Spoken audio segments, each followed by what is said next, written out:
Okay, guys. So I want to talk to you guys about zeroing a player.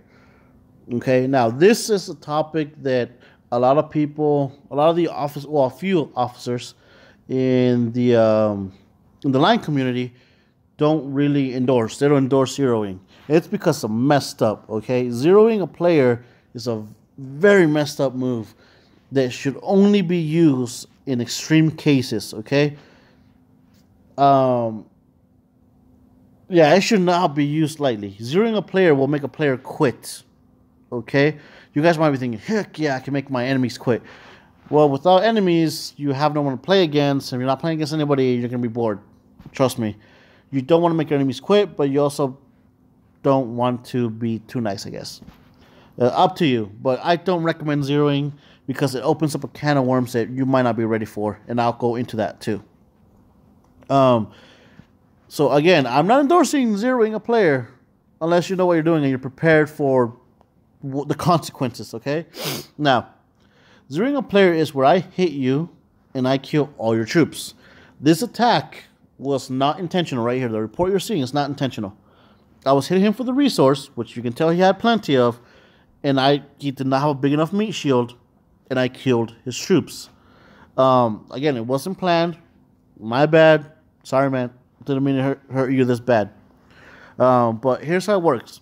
When I hit you, and if you're not defending, you don't have an auto garrison, I will kill your T1s first, which will be Yetis, Rangers, Yetis, and Hummingbirds. And then if I kill through all of that, then we come over to your tier 2s. Now, he had 50k meat shield. I attacked with my big Stella. If I would have attacked with my Rogers, his meat shield would have been more than enough. See, 30k. My Rogers only kills 30k. But my Stella kills over 100k Rangers per hit. And I only hit him once. That was more than enough to kill everything he had. As you can see here, the 50k was half of what my Stella could kill in one hit. Then the Stella came in and killed all his T1s. There's still troops to massacre. There's still room to massacre. So then the tier 2s took it. Then there's still room. So the tier 3s. Then there's still room. Then the tier 4s. That's how massacring works. And how do you protect against it? With a meat shield. You train non-stop Rangers. I have a 1.2 million meat shield because of that. It does go down regularly because I do get hit. It happens. This guy right here. He actually hits me regularly. We hit each other back and forth. He speed hits me. I hit him back. It's fun. Actually, you guys might be thinking like, F that guy, but like, it's fun. He's my biggest rival. And I could speed hit that tile and take it away from him, but he's my biggest rival. This guy makes the game fun for me. Trying to outwit him, trying to come up with new strategies to fight him. That's what makes the game fun for me. Okay? So I know I'm gonna take a hit, and that's okay. It's not a big deal. That's what the meat shield is for. So he kills 250 by himself. So that means I can survive 5 of his hits. Okay? And then I'm 0 at. Would I ever come down to that? No. Hopefully it doesn't. I could fall asleep and forget the shield. That can happen. Has happened before to me. But even if you get 0, it's not a big deal. Now, so you should always train T1 Rangers. You might be thinking, well, why would I want to? Like, to look at 3,000 costs me 30k resource. Like, why would I want to spend all that resource and train them? Well, I just showed you. You could lose all your high tier troops from one solid massacre. You might be thinking, well, I'll just turn on my auto defend. And good luck hitting me then. You don't want to do that. I'm going to show you guys why, but that's kind of towards the end of the video. Actually, I'll explain it right now. I'll show you guys a good battle at the end. So, if you are defending, guess what I can do? And I did this to great effect here. This guy attacked my stuff. Here we go. So, this guy, all day, I hit him once. I was like, this guy, he hasn't moved. This is our server boss. I was like, you know what? He hasn't moved all day. His shield is down. I'm going to hit him. I hit him with my black, 1 full stack of troops. Out you go. And, okay. He teleported away, and the shield is down. He didn't defend. Oh, he didn't defend because he didn't have troops on him. All his troops were out mining stuff. So then, after he teleported, we found him again. I hit him, and right away I saw exactly what he had. And that wasn't good for him. Because his auto garrison kicked in, it spreads out his T10 evenly in even stacks, instead of putting them all in one massive stack. So as soon as I saw that, I'm like, I'm going to test it one more time, see if it's awake. I tested it again, and guess what? His auto defense is still up.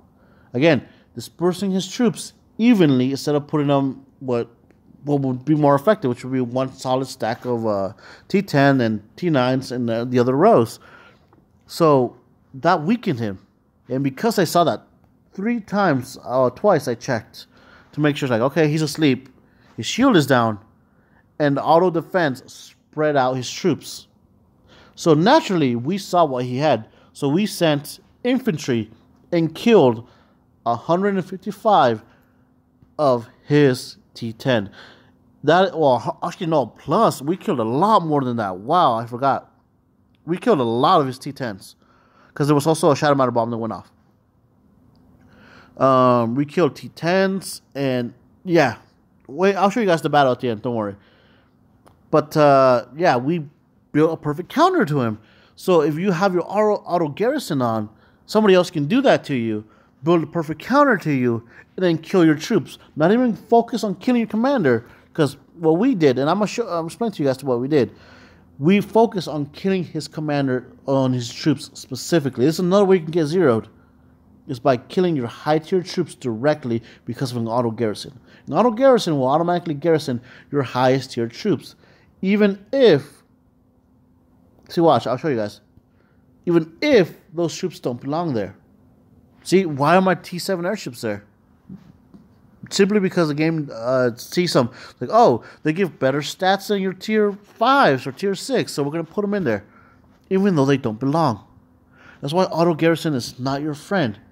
All the high tier players have it turned off. I'd rather take my meat shield. I'd rather have my meat shield take the hit, then the auto garrison kick in. Because what someone can do there is they can put whatever here to take the hit from the infantry, then focus on these guys, and then I just lost all my T7 airships. Or they can specifically counter. Actually, yeah, that'd probably be their best move because my infantry will still go off with Stella. But yeah, they can counter me. Or they can put strength and weaken effect on and just kill my infantry. That's what we could have done on him. But T9 and T10 don't work with resistance weaken effect, strength and weaken effect, so it's not a big deal. So he was safe. He was safe for now. But we still built a good counter to him and made him lose over 400 million worth of resource. And that's the whole point. You're supposed to protect your high tier troops, right? So that's why you build a meat shield.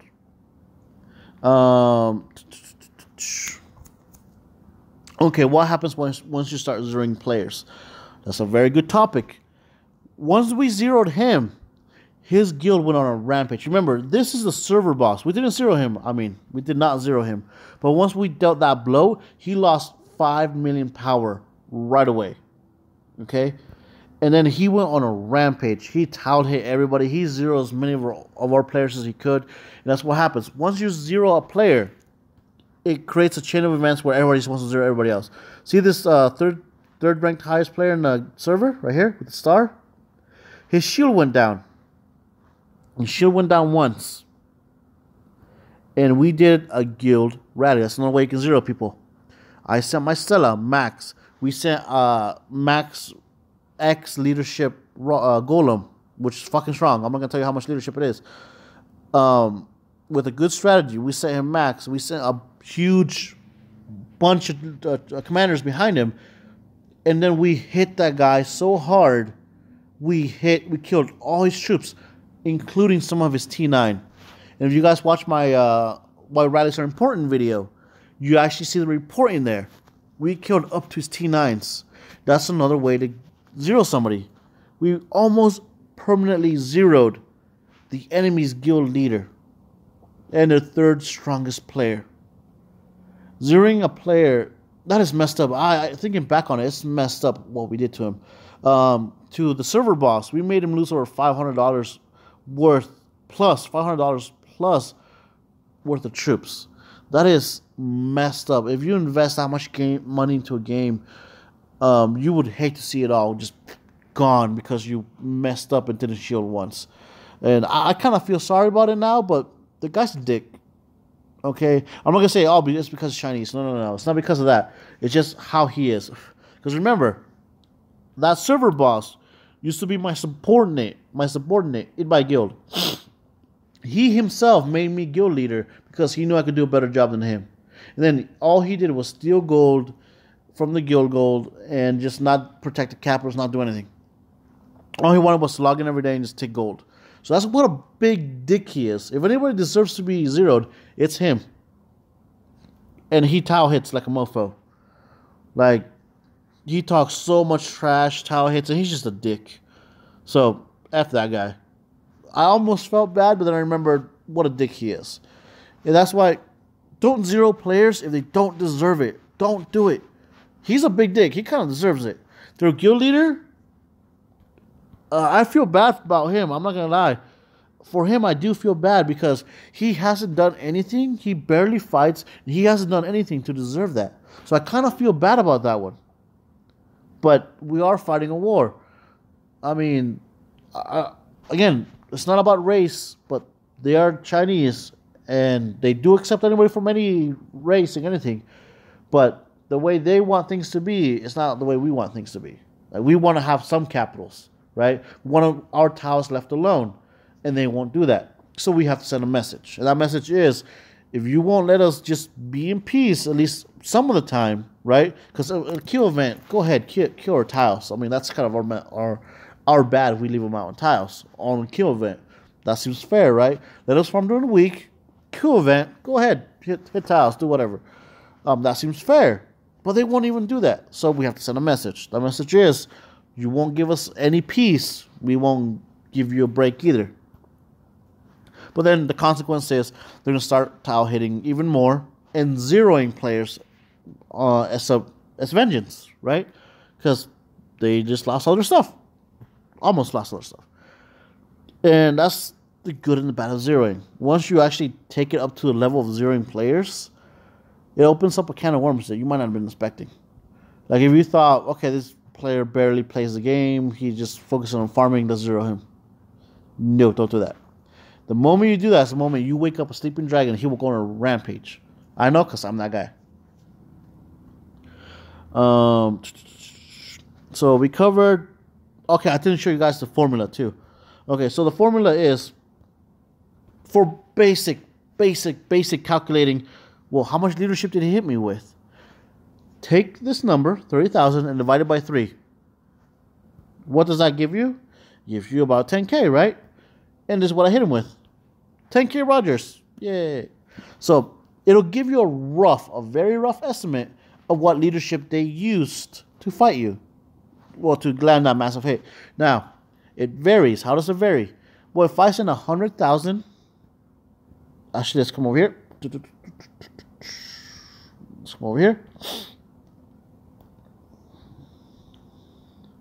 And this one right here, and this one right here. Okay, so the way it works is stack number 1 will kill 5,050 Rangers. Then stack number 2 will kill 5,000 something. Right? It varies. It might kill only 4,000. I'm not sure exactly what each tier kills. I'm not 100% sure on it. I didn't do the math. This is thanks to Krylar. All right?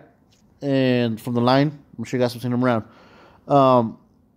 So 10,000 lurkers, or T1 infantry, rangers, will kill 5,000 infantry. So stack number 2 might kill around the same, maybe. Then stack number 3 will kill 5,000. Stack number 4 will kill another 5,000. Stack number 5, another 5,000. Stack number 6, another 5,000. So 5, 10, 15, 20, 25, 30. Does that make sense? So you're going to kill, if you send 100,000 rangers, you're going to kill 50,000. Damn it. Yeah, you're going to kill 50,000 rangers. If you send 500,000 rangers, you're going to kill 250 rangers of theirs. Okay? Now, why did I say times 3? Well, because, I mean, you have 1, 2, 3, 4, 5, 6 of half of what you send. So again, This kills 5,000. This kills another 5,000. 5,000, 5,000, 5,000, 5,000, 3,000. There you go. So it's half your leadership, half your leadership, half leadership, half leadership, half leadership, half leadership. When you add it all up, equals times 3, because 1, 1, 2, 3. See? So between here is 5,000, 10,000, 5,000, 5,000. So that's 10,000, 10,000, 30,000. Does that make sense? So for simple math, just take however Rangers you lost and divide it by 3. Then you give you a very rough estimate of how much leadership he hit you with. Okay? And that also teaches you how much you're going to kill. So if you send 100,000 Rangers, you're going to kill 50,000 Rangers. If you send 100,000 Rangers per stack, you're going to kill 300,000. Okay? I know this might be a little confusing. Rewind, watch the episode or video, and then do the math again. It'll make sense, trust me. Because here we have 110,000. That's from my 36,882 Stella. If you do the math for this, it comes out to her leadership times 2.9. That's because her formation was this. So again, it varies because I sent lurkers in the front and the Rangers in the back. So that's why it'll vary. But there you go. See, like it's for simple math, simple reference. Time divided by 3, it's decent. If you want to know how much you send, take your leadership. If you send nothing but Rangers, take your leadership, multiply it times 3, and it'll tell you a very basic of how much you will kill. Now, I'm gonna show you guys the replay that I told you guys about. So give me a second. Okay, now here's the replay. Okay, again, his auto defense, his auto garrison kicked in, and then we made a perfect counter for him. And remember how I told you guys about rallies. Now, let's go back to here. Now, what I said about rallies. Again, rallies are very good. This wasn't a rally that we used in the why rallies are good video. Or a must video. Go back and rewatch that video if you want. This video is separate from that one. This video happened like a week after that one happened. This guy fell asleep, no shield, and this happened. Now, we did the exact same thing. We planned specifically to kill his troops, okay? We did not plan to kill his commander. The plan was, we kill a stack of his troops, we revive the golem, revive my sacrificial unit, then we send them forward again, because the auto garrison would refill that stack with either uneven numbers of T10, which we could just kill super easy, or with a full stack of T9 that we could also kill very easily, okay? Now, I call it the one-stack suicide bust because it's a one-stack bust formation, but the whole point is your commander dies on the second turn on purpose, so you lose no troops, and all you do is kill their troops. You're not aiming to kill the commander, you're aiming to kill the troops. Now, what gave me this idea? In World War I, in the trenches, the war went to the point where no one could truly advance. Taking land was almost impossible. So what it came down to? It came down to killing troops. Killing so many of the enemy's troops that they couldn't wage war. That's what gave me this idea too. We kill so many of the enemy's troops, even in an auto garrison, that they can't wage war. The auto garrison will automatically refill those troops over and over again. That's what it does when you have auto refill. That's why you shouldn't do it, because someone like me can come along and F you up bad. Very bad. Okay? Now, it took a little convincing to get my guildmate to risk his T9s, but I told him, look, the way we're doing this, we calculated, we did all the math. Not just me, but Galdino, Muna, we had a whole bunch of guys that helped me out. Okay? I even had Krallar, Mel, and everybody else. I asked them for any advice they could give me for this play right here that you guys are about to see. Now, like I said, the whole point was to kill his T10s. We got extremely lucky, got a Gemini hit, and everything went off. Boom. Look at that. We killed over 400 million resource worth of stuff. Okay? We killed that much. Like, so look, 166 per stack. We killed T7s, T9, T10. We killed a lot of stuff because we counter him perfectly. This is another way you can zero a person, okay? If there's a server boss, he gets cocky, okay, and you really, really hate him, and you have someone with T9, T9 can take on T10. T11 can simply be countered with resistance weaken effect. It's not hard, okay? Just plan this kind of takedowns, and you can zero a player without actually defeating his commander, okay? This is extremely messed up. And only do it if you truly, truly hate the person. Don't just take this lightly. I mean, again, the whole point is stack number 1 will go off, okay, and kill as many or cripple it. If it can kill the whole stack, perfect.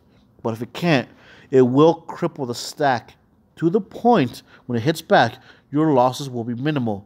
Then turn number 2, he will go and just, well, turn number, if you killed him, then turn number 2 will go and he'll just kill your ship and you won't take any damage.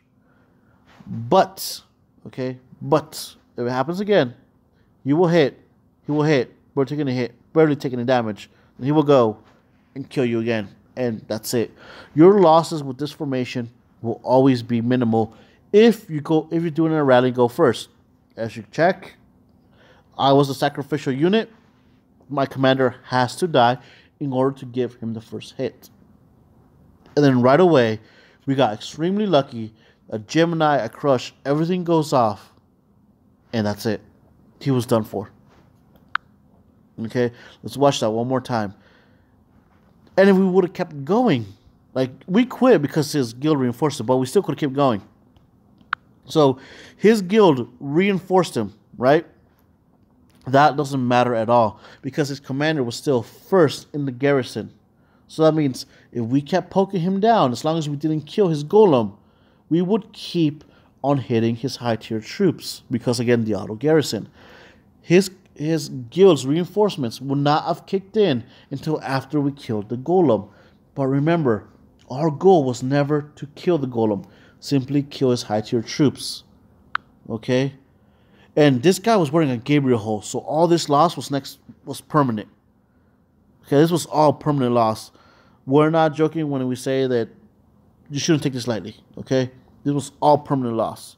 He went on a rampage after, but so what? No matter how much we lose, our guild loses, it'll never amount to how much he lost here. Ever since this battle, he has not dropped shield. He has been way more careful around us. Alright, time to go, guys. See ya.